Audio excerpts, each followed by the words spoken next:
And we are live. So, hello, everyone. Warm welcome. So, my name is Phil from Let Us Talk It Zipinar. Let Us Talk It Zipinar is an initiative by Cogent Integrated Business Solutions. So, it is a way of giving back to the community through free knowledge sharing. So, this is a free knowledge sharing platform completely free for both the speaker and the audience. It is also open to anyone from any part of the world. So, make sure to take advantage in this free webinars.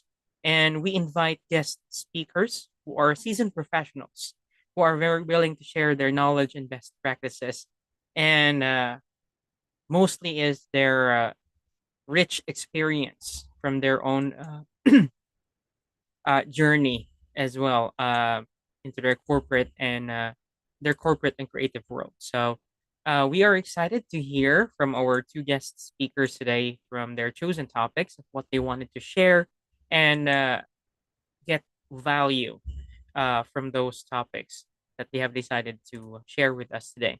And yes, we call the Let Us Talk It Zipinar as not just webinar because we try to zip in two topics into one session.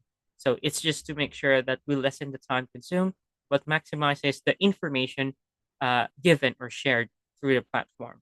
So welcome to everyone and come and join us in this free knowledge sharing platform and let's impact the world through free knowledge sharing. And for the first topic that we have today, uh, see, let me introduce you the topic, which is the impact of ChatGPT in human resources at work. I'm sure everyone knows what GPT is. This session will help us explore how AI, especially ChatGPT, in transforming HR functions by enhancing recruitment, employee engagement, HR processes, learning and development, and decision making. And it covers AI powered recruitment tools, employee experience improvements through chatbots, process automation, personalized training, and data driven decision making while addressing the ethical balance between AI, efficiency, and the human touch in HR. And to deliver this topic or share with us is Ms. Jessie Matthew, which is Managing Director in JM International SPC, who has over 24 years of experience in human resources across Oman, India, and the UK, and also a seasoned expert in HR strategy, recruitment, humanization, workforce planning, and HR compliance. And as a managing director of JM International SPC in Oman, and a key figure at JJ2 Consultancy UK Limited, she has worked extensively in driving human resource transformation and aligning people strategies with business goals, and has driven a practical approach to leveraging emerging technologies like AI and HR makes this session particularly insightful for human resource professionals looking to enhance efficiency and effectiveness in their functions. And please help me welcome Ms. Jessie Matthew for the first topic that we have today. Hello, how are you, Jessie? I'm good. Thank you, Phil. And good evening, everyone from Muscat, Oman. It's a privilege to discuss how artificial intelligence, particularly ChatGPT, is transforming human resources.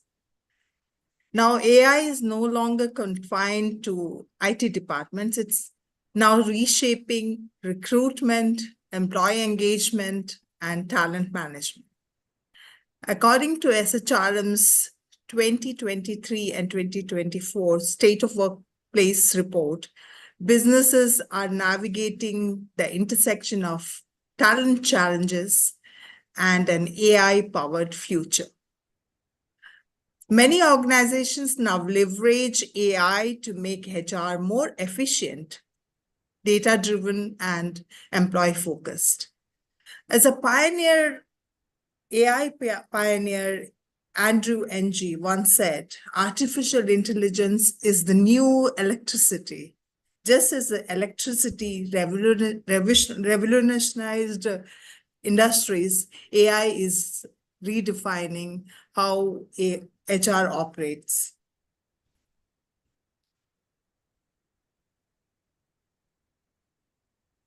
So today I will explore ChatGPT's impact on HR functions using real-world examples to show how companies are leveraging AI to better recruitment, employee engagement, learning, and decision-making. The first most important point is revolutionizing recruitment and talent acquisition. So recruitment is one of the most time-consuming HR tasks involving resume screening, candidate engagement, and job descriptions. So AI tools like ChatGPT are transforming these processes. So let's take some real-world examples. Like at Unilever, they are using for resume screening. AI-powered screening has reduced hiring time by 75%, improving the candidate quality. And in Hilton hotels, AI-powered candidate engagements, like they have Hilton's AI chatbots, which has resulted 85% faster response time, enhancing the candidate experience.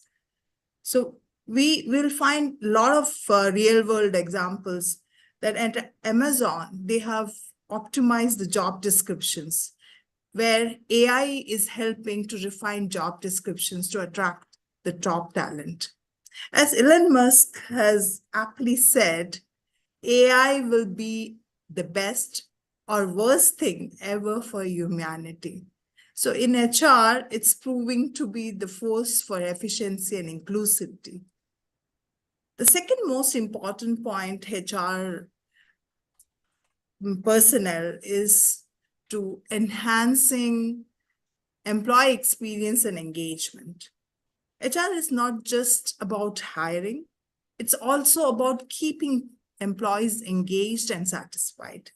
So ChatGPT plays a crucial role in improving employees' experience by acting as a virtual HR assistant.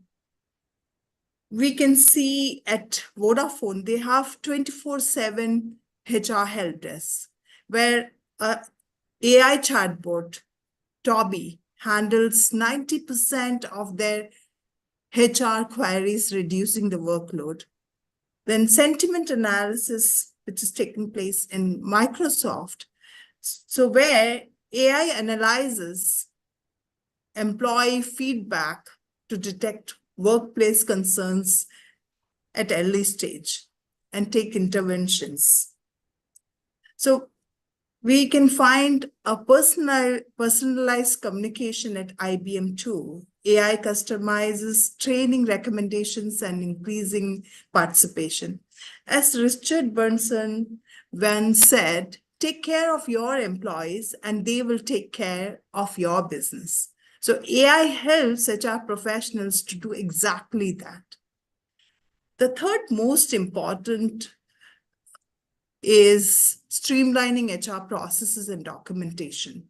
So HR team manages large amount of paperwork, policies, performance evaluations. HR helps to make policies for manuals. So AI helps to automate these processes.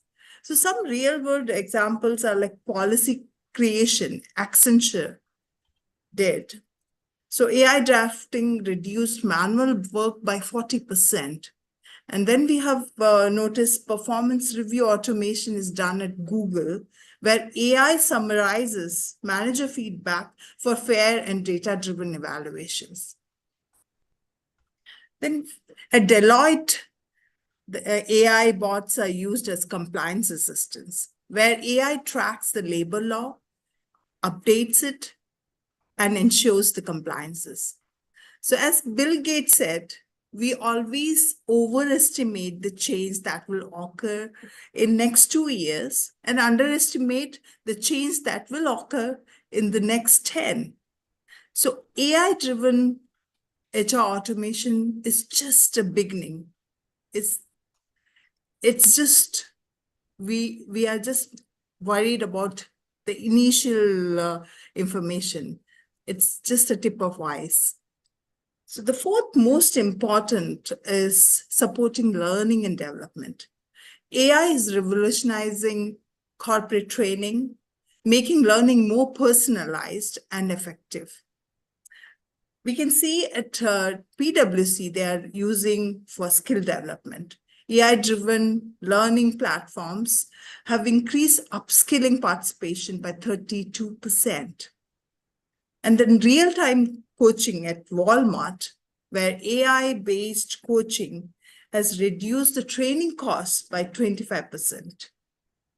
And micro-learning at LinkedIn, AI recommended courses have led to a 58% increase in the completion rates. So as Albert Einstein famously said, intellectual growth should commence at birth and cease only at death. So you learn till you go to your grave. So AI ensures learning at work, continuous learning at work. So the first most difficult task of an HR personnel is data-driven decision-making in HR. So HR leaders need data to make strategic workforce decisions. AI provides a real-time insights into employee trends, retention risk, and productivity patterns. So at IBM, attrition predictions were taken care by AI bots. So AI predicts resignation with 95% accuracy, enabling proactive retention strategies. And this is the most difficult job any HR professional is facing at work. So workforce analytics at Salesforce. So AI analyzes the productivity trends to shape HR policies. And talent gap analysis, which was done at Siemens. So AI identifies the skills gaps and recommends hiring or training solutions. Like Peter Drucker, the father of modern management, said it best. What gets measured gets managed. So AI provides HR with data needed to make those smarter decisions. And now we have spoken about a lot of good things about this, but what are the challenges and ethical considerations we need to see when we use these tools? While AI brings many benefits, but it also presents challenges that HR must address. So the real world concern is data privacy at Facebook. So organizations must ensure AI tools comply with strict data security regulations. And we have seen AI biasness at Amazon. Biased algorithms can enforce discrimination. HR must audit AI tools for fairness. Human touch in HR at Zappos. So AI should complement, not replace human interaction in HR. As Sheryl Sandberg said, leadership is about making others better as a result of your presence and making sure that its impact lasts even in your absence. So HR must balance AI efficiency with human empathy. So ChatGPT and AI are not changing HR, they're revolutionizing it. So ChatGPT and AI are transforming HR by automating recruitment and screening, improving employee engagement, reducing HR paperwork and streamlining processes, enhancing learning and development, and providing data-driven insights for better decision-making. So, however, technology should never replace human connection.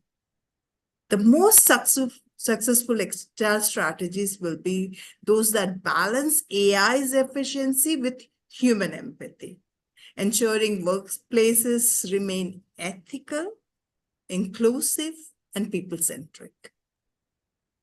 As we move forward, let us embrace AI as a tool for progress, not for replacement for human insight. In the words of Steve Jobs, technology is nothing. What's important is that you have faith in people.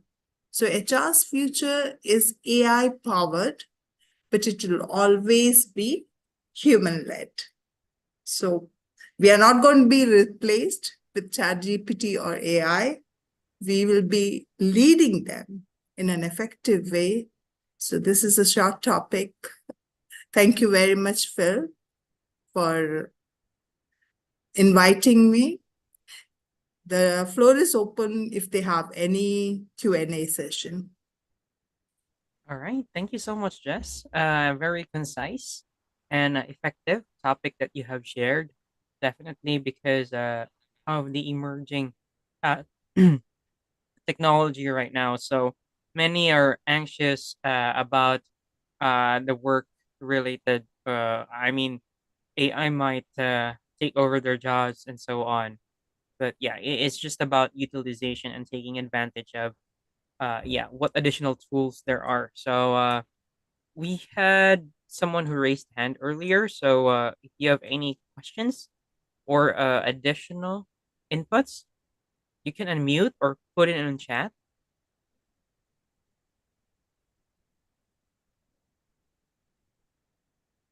Yep. Anyone from the attendees? Or you can just say hello to our guests. So basically, we are not going to be replaced. Our jobs will remain, but we need to use it effectively. Even I can see that now the secretarial job of drafting letters have gone to ChatGPT completely. So you just think of a formal letter. You can just ask AI to formalize it and work on it. So mostly the secretary or personal assistant jobs have gone. Yeah, Yes, hi. Yeah, hi, Priyanka. If you have any questions, we have Archana. Oh, it was Priyanka, yeah. Okay. yeah. You can unmute yourself, Priyanka, or you can type down.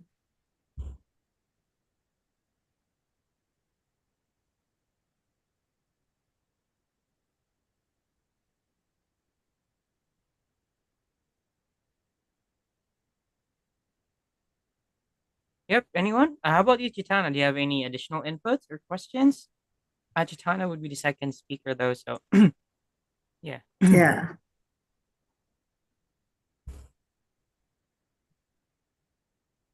yeah. Okay. So all right. Where do you see AI in HR evolving in next 5 years, and what should businesses do to prepare? See, no technology, like I mentioned, that AI is like the electricity. When electricity came, industrial revolution came. So it will definitely revolutionize the whole thing. It will actually add tools, to help companies to make themselves automated, more precise, and the huge data can be handled by chat GPTs or any chatbots which can be used. Like I have mentioned a lot of real world examples where Accenture is using AI bot to screen CVs. That's a major task of HR professional. So basically, the businesses are going to enhance their HR practices by using chat GPTs, but basically human empathy, which cannot be replaced. So human should lead the whole concept of HR or leading the HR department, but it's not going to replace human being. The empathy cannot be learned by ChatGPT. But I don't know, in 5 years, they're going to learn the EQ, the emotional quotient, or emotional, they are going to be emotionally intelligent. That may lead to some, but yeah, what I am seeing, a human cannot be replaced, as we mentioned. It is going to be for our best. That's it. I hope, Priyanka, it answers your questions. All right. Thank you. And yeah, you raise your hand, Katana.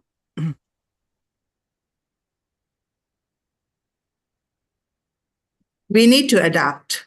That's the main thing. We need True. to adapt to survive. It's the survival for the fittest. So you have to embrace whatever comes in front of us and make yourself equipped for the future. All right. Yes, Chana, you are raising your hand. No, Phil, I wasn't. Oh, yeah. Go Uh, ahead. All right then. I wasn't raising my hand. okay. Yeah. Yeah, that all right, Yeah, no she's problem. the other speaker, I think. Hi, Yes. Miss Chetna. Yeah, I'm How- Chetna. Hi, Jess. Yeah, yeah, hi, Very, hi. very interesting session, actually. I think a lot Thank of you, myths thank have been deconstructed. thank you so much. It was very short notice by Phil, so Same here. uh, In fact, I just disembarked a flight and this guy has got me doing a Zipinar now. that's why he was asking me, did you make the PowerPoint? I said, where is the time? I know. Seriously. All Yeah, right. Well, anyhow, but thank you, Phil, anyhow, for inviting me, and thank you so much, and hope my session would enlighten some of the minds, and it will help them to, understand more on artificial intelligence and AI chatbots or ChatGPT, or now we have Grok, which is very wild kind of an AI bot, which answers you in your language. So that's another, side of AI, which is actually fearsome too. So they are growing in a very different, it's an exponential growth, because we don't have to teach them anything. They learn by themselves, and they equip themselves so well that, in a split of a second, they give you all the information on data, big data, So it's going to be a challenge for a human being to compete with a chat GPT or any AI bot. So that's the main challenge. So how we use them and make, how we lead them, that's the most important now. If we are not able to lead them, we will be like, far behind them. That's the irony of it, and it's a fact. So thank you very much, and hope to have a very good session with Ms. Chetna Jain too. So thank you very much. all right. Thank you so much. So these ladies are really wonderful, such big hearts in terms of joining these initiatives of impacting the world through knowledge sharing. All right. So thank you so much for that wonderful first session, Jesse. And now we can move to the second session that we have, or I mean, the second topic that we have today prepared by our second guest speaker, who have you have seen quite a few already, just by today. But she as well is a returning speaker, just like Jesse. And yeah, wanted to add the information and the topics that she had already shared before. All right.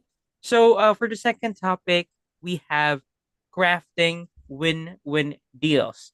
So the art and skill of negotiation. So every day is a negotiation, and this is a good topic to hear about. And as mentioned, negotiation is both an art and a skill. So requiring a balance of creativity, intuition, and adaptability alongside strategic preparation, communication, and active listening. So successful negotiators focus on interests rather than positions. So use objective criteria, make strong first offers, and leverage timing effectively. So, key strategies include distributive bargaining, integrative bargaining, and interest based negotiation, and mastering both the artistic and strategic aspects of negotiation leads to better outcomes, stronger relationships, and long term success. So, these are the information that we will talk about along with our guest speaker, who is a CEO at Dramataru Consultants, none other than Chitana Jain, and who is the chief architect and director at Dramataru Consultants with nearly 20 years of experience in architectural and structural design, and holds a master's art and MBA in XLRI Yeah. Jamshedpur, and is a certified soft skill trainer, and also conducted training for IAS officers, women entrepreneurs, and faculty members focusing on leadership, public speaking, and conflict management. So help me welcome Chitana Jain for the second topic that we have today. Hello, Yeah. Chitana, how So, are you? yeah, I'm doing good, Phil. Thank you so much for having me again. Yes. And you are known to really negotiate very well with me all the time, last minute. So that's nice. And hi, everyone. Welcome you all to this Zipinar. And today, the topic, as Phil mentioned, was it's a win win situation. And that happens when we get into something called negotiation. So I think negotiation is an art as well as a skill. Why it is an art? I think it is something wherein we get out our innate self and try and see how we can handle a situation very beautifully without kind of hurting the other person and trying to get the desired outcomes.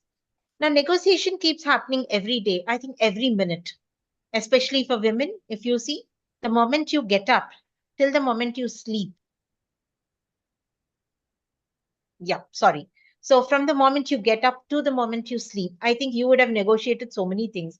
You negotiate with your family, you negotiate with your kids, you negotiate with people around you. You go back to work, you negotiate with your colleagues, then you negotiate with your boss as well. So I think we keep negotiating without even knowing that what we are trying to get into a dialogue with, to get what exactly we want from them, is nothing but a negotiation. So what do you think is, when I look at negotiation, I put it into two categories. When I look at it as an art, and when I look at it as a skill. Now when I look at it as an art, I can tell you there are four basic things that are very very necessary when you think that negotiation is art. One is your gut intuition. Next is adaptability, how you kind of strike the dialogue, your communication, and your approach. Now, what is it that we talk about approach in a negotiation? There are certain times when there are very critical situations which need to be sorted in a very, very, very, amicable way, so that the opposite party is also not hurt and you get what you want. So, in such a case, what do we do? First thing, we talk to them in the same language as they want to hear. So the first approach is we try to get into a dialogue which sounds very, very comfortable to the opposite party. Because if you get aggressive, I'm sure they're not going to actually look at even you wanting to talk to them. So the first approach is we try to keep it a very friendly approach. Then, how you talk to them, the tone of your communication or the tone of your talk, how you're trying to present, how you're trying to phrase your sentences. That's a very, very big art, because when you speak, that's the first impact you create. Suppose I am at a negotiation table. I do not know who it is, because most often than not in today's world, we are trying to, talk and have a dialogue over the net, over this Zoom, on paper, through mails. And we often do not even see the opposite party. But when you see them face to face, I think the first approach is let it be very, very friendly. Let it not be very cold. So that when you try to be cold or try to keep to yourself, I think the first step towards negotiation is closed. So let's have a very, very nice approach. I think that's the first thing. Next is your intuition. I think we all have a great intuitive power. When we look at the opposite person, it is, I think, very, very human. The moment I look at somebody new, the first thing I would do is I will start looking at them. the way they are dressed, the way they are sitting, or even whether they are smiling at me the moment I enter, whether they are even trying to look at me or ignore my presence. So then, by which I start building an impression as to how I am going to take this negotiation dialogue forward. So my intuitive power comes into play. Next is the adaptability. How am I going to adapt to the situation? Now, every time when I go to a first thing is negotiation comes into play when we want to resolve a conflict. So when you want to resolve a conflict, it means the first step towards resolving the conflict is when you get yourself ready up for a negotiation. So when you go for a negotiation, yes, you need to adapt to that particular situation which is around you, which doesn't mean that you will start agreeing to whatever they say, but it means that you will just try and see what is the situation around you, what is it, the way you will carry the dialogue, who are all the stakeholders or who are all the participants who are coming to have this negotiation with you, who are all going to sit at the table, and what is it primarily that you want to gain out of this negotiation, because the aim of going for the negotiation is to get what you want. In case you do not get 100% of what you want, at least I would aim to get 80% of what I want. So what I would do is I would sit at the table. I would try to listen to the opposite person first. This is another innate quality that we need to have. We need to be a good listener when we are trying to negotiate. Because if you keep talking, you are lost on what you want to learn from the other person. You will not even know their point of view or their perspective. So I think, we should have the patience to listen to the opposite person's perspective first, understand where they are coming from, and then put forward your dialogue. And that is when I think, your negotiation will proceed in the right direction. So that is how I think a negotiation as an art can be navigated. Now when you come to the other part of it, when you say negotiation as a skill, now negotiation as a skill comes to you through practice. On and on you keep negotiating situations, on and off you keep talking to different stakeholders, different people on your maybe colleagues, your business partners, or your ecosystem partners, or anybody around you. Then what happens? Because you need to have a very, very fine skill. Again, communication plays a very, very important role here. I think that is the key in whatever kind of situation you are talking to a person. Now, the skill of negotiation is first is your communication. Next is how are you going to kind of listen to opposite person and resolve the situation, have a proper background study about what the whole problem is all about, what are the tentative solutions that we can get about, because see, always plan A may not succeed, you might have to have a plan B, or sometimes you do a complete recce and go completely, we have, most of us have this habit. Okay, if they question this, I will answer this, maybe I will ask this, they will ask this, what if I need this percentage and they are not allowing me this and they give me only this, say I'm asking for X and they give me X minus 1. There are situations where you might have to take a decision very spontaneously, right? When you're at a negotiation table, you cannot say I'm going to come back tomorrow and let you know. Maybe if you have the luxury of time, yes, maybe you can ask for a day. But there are times when you know that if something can be sorted then and there, probably you'll have to take a very, very spontaneous decision and a very, very informed decision.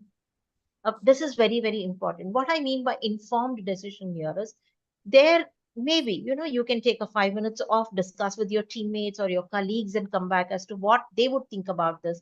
And then you form a proper perspective or a proper dialogue that you can take back to the table. And this decision has to be informed in terms of what would be the pros and cons, or what is it that I am set to get and what is it that I'm set to lose. So this is a very, very crucial part of any negotiation.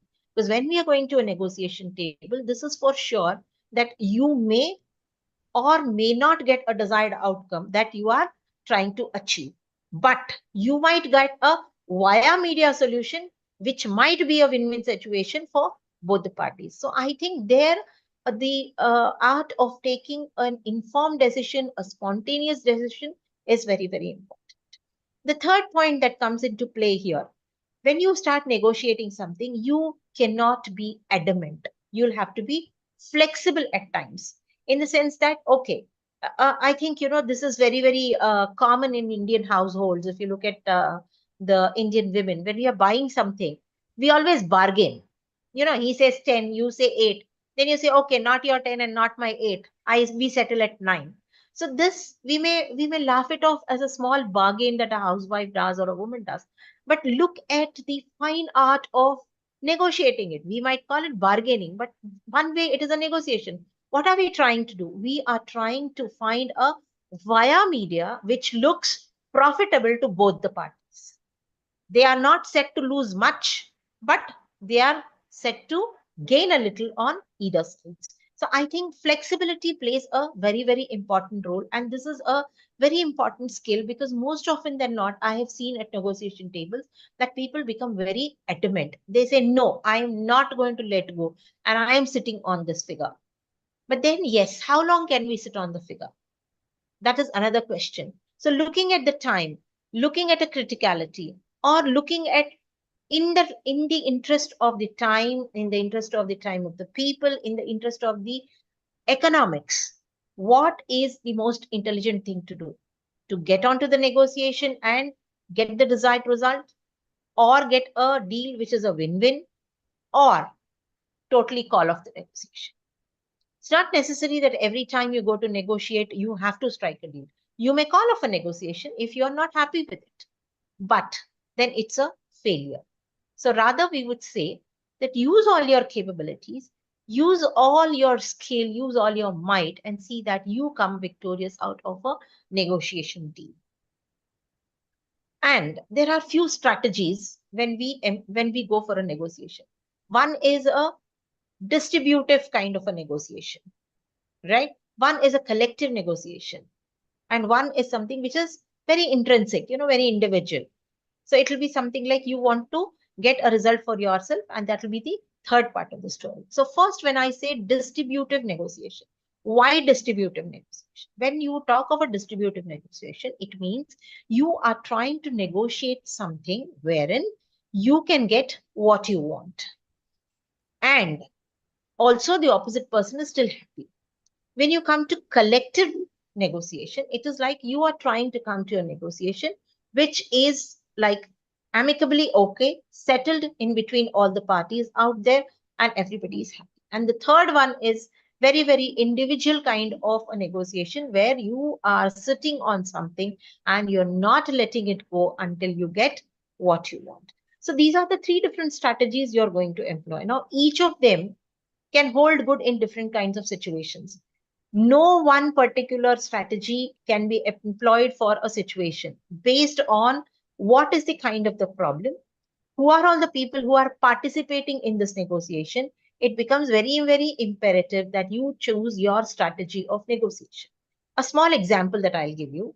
Now, I am into the field of construction as well, right? So when I'm bidding for a particular project, we all know that, the lowest bid, whoever submits, is the person who gets the contract awarded. But if at all I come to know that my L2, or say I am L2 and somebody else is L1, that is, I'm the lowest quotation number 2 and somebody is lowest quotation number 1. And I find that the other person is not so technically qualified for the job, and the difference of margin between his quote and my quote is very, very thin or very, very negligible, then if I want to win this contract, what is it that I should do? The first thing I would do is I will try and see that my point as being technically superior or technically capable is put across to the particular client. Then maybe I will also say off the record that I am ready to work at whatever percentage he has quoted, because I have the technical expertise. So sometimes this is a very individual kind of an approach, because I am doing this approach for totally for myself, and I'm approaching. But say suppose these days, what happens is this is not L1, L2, L3 anymore. This has become like a syndicate. Okay, you apply, I apply, finally we see what happens. Or I could also get into a consortium. or I can get into a cartel. There are different ways of approaching the tender kind of a situation here. So when I am trying to become a syndicate, or when I am trying to become a consortium, then what I would do? I would negotiate with my opposite person, with whomever I'm collaborating, as to, okay, I get this to the table. What is it that you get to the table? So when we both know what we are getting to the table, then we would negotiate the price or the percentage that we are set to gain. And then here, what happens is, suppose I come with a lot of technical expertise, the other person comes with a financial soundness. Then who is more important here? Both of us. But then who puts in more of effort, me or him? Again, here also I cannot put a tab, because see, as much as a technical expertise is important, the financial funding is also important for a project. So in such a situation, say that I am important and you are not important, or he is important and I am not important. No, because both of us are equally important. So, and such a stage, then I would say that let it be a collective bargain, wherein you also get and I also get equals, or I get a little more than you. Maybe I get 51% and you get 49%, and we both set together and start working on it. So this is a typical example of how a collective bargaining can happen. So here what is happening is the opposite person's interest is also kept up, my interest is also. Now, when I come to the distributive bargaining is a very, very simple process. I'll tell you how.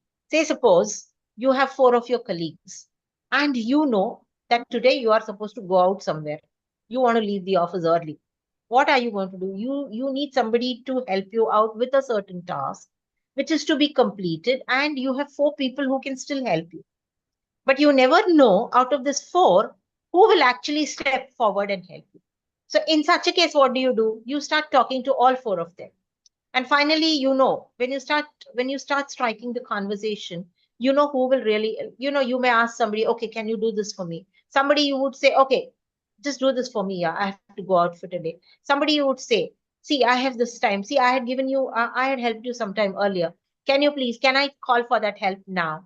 Somebody you can ask, can you have my back for today? So these are the different styles of negotiation you are going to use, which is a distributive kind of a negotiation, right?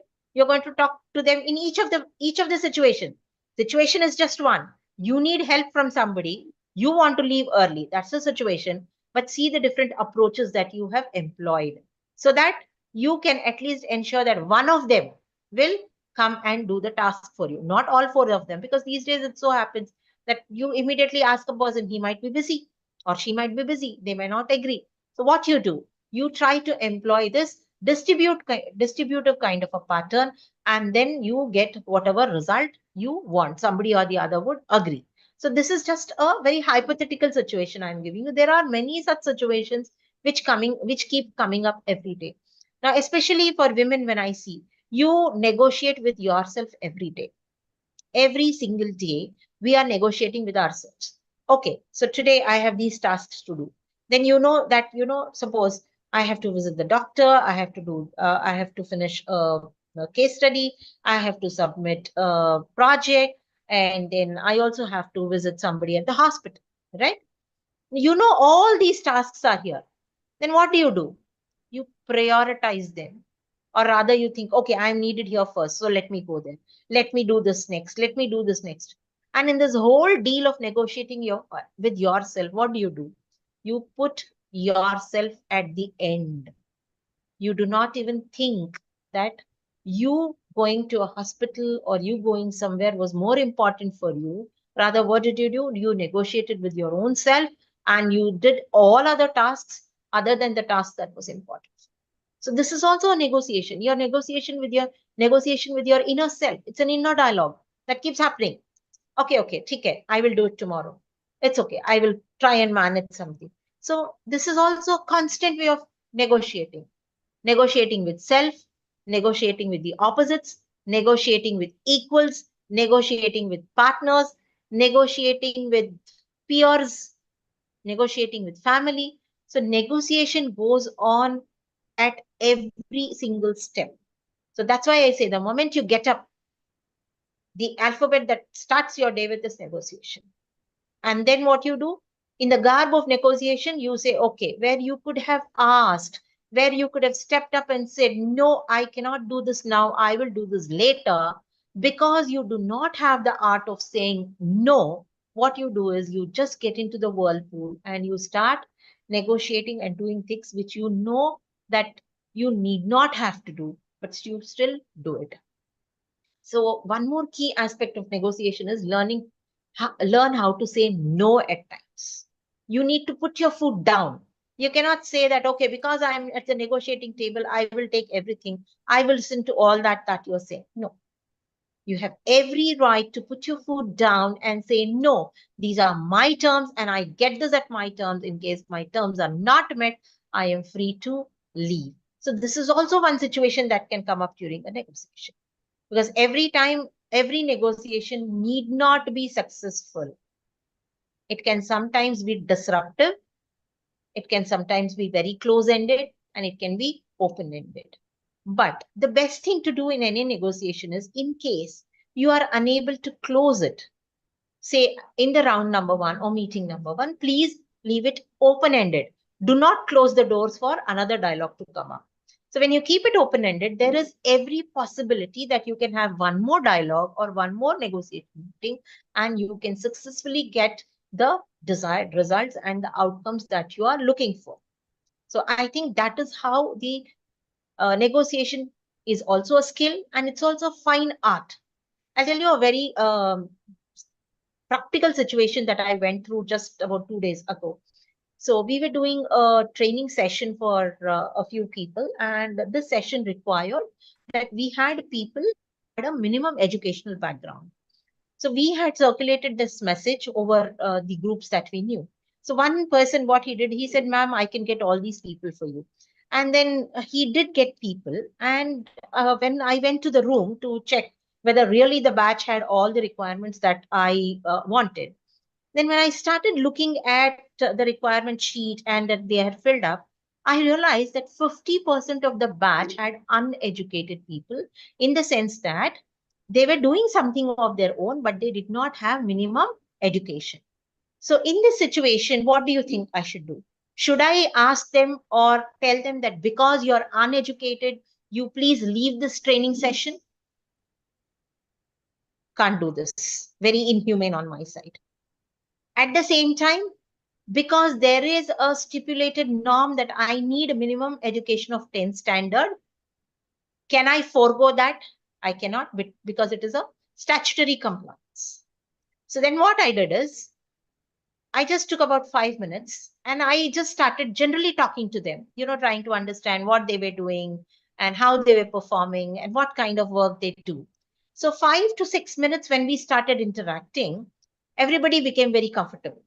So that is when what I did is I simply said, can we have people with basic education of 10 standard on one side of the room and all those who have not had basic education on the other side of the room?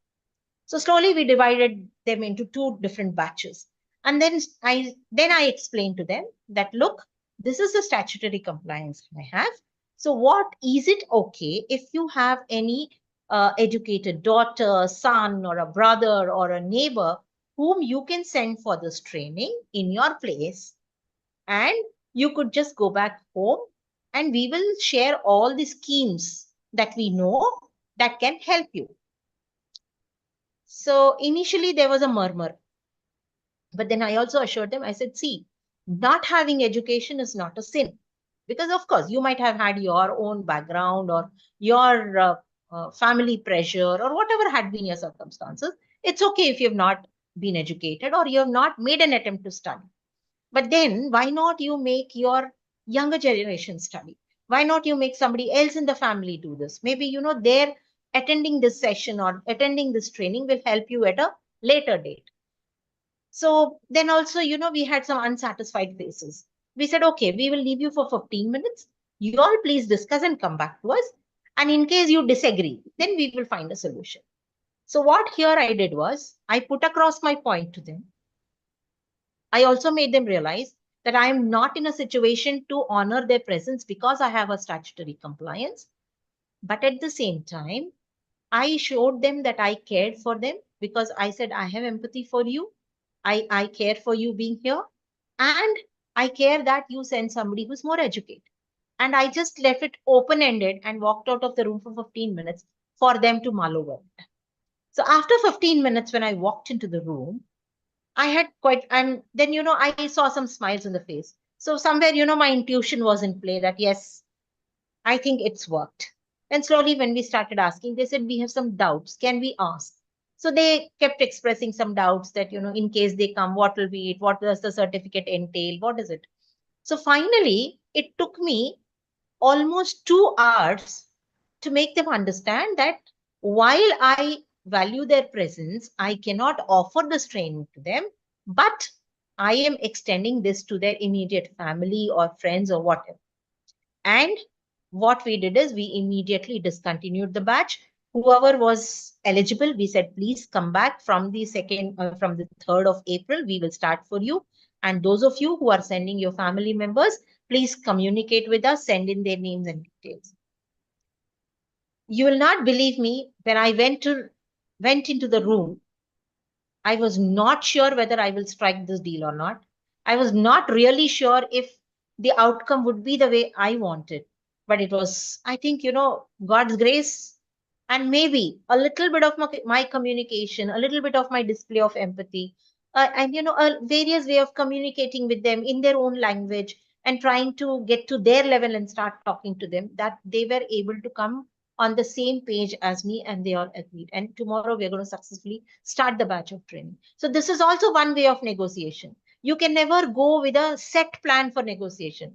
Sometimes the situations are very fluid. You really don't know what is in store for you. So best thing is, go with a clean mind, go with an open mind, and just approach it the way it should be. And best thing is, always have empathy. Keep your, never go with, preconceived notions that this will be like this and I will answer like this. No, let's go with a clean slate. Let's be open to a dialogue. Let's have empathy in place. Let's have a strong resolve, but coupled with empathy. Let's not be very shrewd or, very curt. Let's understand the opposite person as well. And then we will see what. And let's have a very prompt decision making skill, something wherein you can switch sides, or you can switch the situation, take a decision which is immediately necessary for the particular problem. And I think most of us can excel in the art of negotiation. And over a period of time, when you keep doing this again and again, I think this fine art will turn into a skill, and you will get in a lot of novelty in it, right? Every time you start talking, I think you will bring in innovative solutions to it, and that is what is needed. Every time the same rigmarole cannot work, every time the same formula cannot work. New problems, new situations, new faces, and new solutions. I think that is what I would like to say about negotiation. So I think this is the best I think we can talk about negotiation in between all of us. So thank you so much, wonderful audience, for having me here. And thank you, Phil, for giving me this opportunity. Any questions? We are free to take. Definitely. Sorry about that. And it's a pleasure that both of you actually accepted this invitation, because such wonderful talks derived today from both topics that we have discussed. And, you know, I completely agree with the negotiations.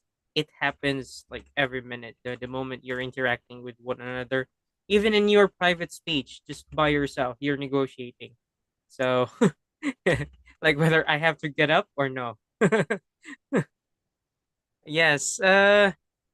Yes, you can actually ask. We still have Jesse here, Syed, and for anyone as well who have questions with regards to the second topic, you can also uh, ask questions. And yeah, both speakers, you can interact. If you have any additional inputs, opinions, or questions, feel free to do so. And I'll just read here on chat. Priyanka, thank you. Jitana, it's just reminded me right from the start how much I love negotiating with myself all the time. Well, I'll definitely keep those points in mind. All right, Yeah, thank you. great, And Priyanka. Thanks for that. LV raised a hand. Let's see. Oh, okay. Yes, LV, you are able to talk if you wish to unmute.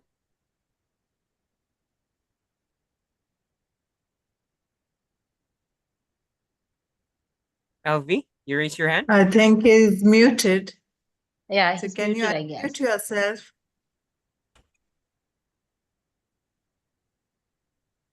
Yes, you can unmute, but yeah. Any additional Or inputs?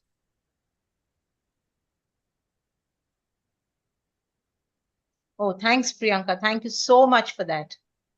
thank you. Thank you, Priyanka. Chetna, it was very enlightening. So what do you think about rational negotiations when you are rationality? Because we lose rationality when we are negotiating. Yes, I think, Jesse, that That's the happens most most of the difficult, time. That's the most most of the difficult time. time. And I Yeah. think, So sometimes when even I am faced with those situations, I keep reminding myself, that myself, please, you have to be rational. you Yes. have to be rational. Don't go off the table. Don't Oh, go, yes, don't go off beat. Please be there. So I yes. constantly keep reminding myself, because what happens is, in the heat of the moment and in that pressure that you have to We lose impact the the deal, rationality. we lose our rationality. And you will realize it much later when the damage is already done. So I Exactly. think And we've got, this go hand in hand, the negotiation yes, skills and rational thinking, because yes, these two yes, topics go hand in hand whenever we are doing negotiation at the table. yes. Rationality is the core. It is the core. So I'll tell you this also, Jesse. What happens is, me and my husband are the partners of our company. So we always keep the conscious effort that we both keep reminding ourselves that let's not get away from the rational. Any of us, if we think, yes, Humility as well. humility, Yes. and I always carry, I give a bigger importance to EQ than the IQ, because Exactly. IQ works, but with a formula. EQ has no formula, and Yes. EQ can take you places. That one Yes. smile when you enter the room does the magic. That's true. That's true. So So we that's where constantly keep, with all the AI bots also. So this yes, human touch, rationality, which AI can never have, and what you say, the empathy. yes, You mentioned it maybe 100 times. So yeah. empathy, rationality, and the most Yeah, important is emotional intelligence. Yes. I keep repeating again and again, Jesse, especially empathy, because today we are in a situation where Where we do not empathy is want losing. solutions. Yeah, we don't want solutions. We are not asking for people to give us sympathy. We just want somebody to hear us out. We just want people Yes. to say, I'm there for you. I think that's more than important. So I keep telling even my staff. So, what I do is, in a day, suppose somebody is feeling a little low, I tell them, come, let's have a coffee and let's talk. And then after that True. 15 minutes that I have invested into talking to them, they go back very relaxed and they give me double the productivity. So I say, I don't call those 15 minutes as a waste of time. I say I have The invested that investment. 15 minutes into my employee. I think that has Yeah, really true. given me enormous results. True. So, yeah. That's good. That's good. So I also take such topics, so that's why I know what is so much difficult to have rationality and empathy. And that we True. are losing in this world so badly. And Yes. people are so materialistic. And it's actually giving us a view that yes, we can be controlled by the powers which is with a lot of negativity, you know so that's the thing we have to Yes. work on. And Yeah. if we are empathetic, emotionally intelligent, we are going to survive. Otherwise, no. Otherwise, we will become obsolete. Yeah, And that is when, absolutely. Yes. Elon Musk will decide that I'm going to come with something new that will always Worse, or excite. yeah, grok. Yeah. True. So that is what I'm telling. And we are thinking, it's like evil and angel. So both sides are developing in the same True. exponential growth, the same growth they are getting. So when we say there is a good AI, there'll be another side of it, will be developing devils, which will have all negativity, everything will be developed together. So it's True. like we need to balance as a human being and lead it in a better way and make a better world. So True. Phil, we have taken a lot of time. I think so we are Yeah. dot on time. And Yes. thank you very much. Thank you. Thank you, Phil. Thanks connecting to you, Jessie. That was such a pleasure listening to you. So Same here, same we here. will surely keep in touch. Let's be connected. Yes. Yes, yes. Yeah. So Exactly. thank you, Thank everyone. you, Thank you Phil. for patiently listening Thank to you us, for, and hope yeah. you do well. Yes, Thank you, definitely. So that's everyone. knowledge overload. Only the time is restrained, but definitely it was a great session. So thank you both ladies for presenting today with such wonderful topics. And for the audience as well who have joined today, thank you so much. And we welcome you again to the next session. So we do this every Wednesday, 12 noon to 1 p.m. Eastern Time. Feel free to Yeah. join whenever you have the leisure to do so, or you can watch our recorded session on our YouTube page, Facebook, and LinkedIn. You can just search "Let Us Talk It," and definitely you'll see um, more videos that you can learn from. So it's a wide variety of knowledge sharing from different professionals we have invited. So feel free to utilize and use the video recorded sessions however you want. All right. So thank you so much again, everyone. See you next Wednesday. Be safe always, and goodbye for now. Thank you, and Thank good luck to you. Thank everybody. See you. Good you. Bye luck. bye. Thank you.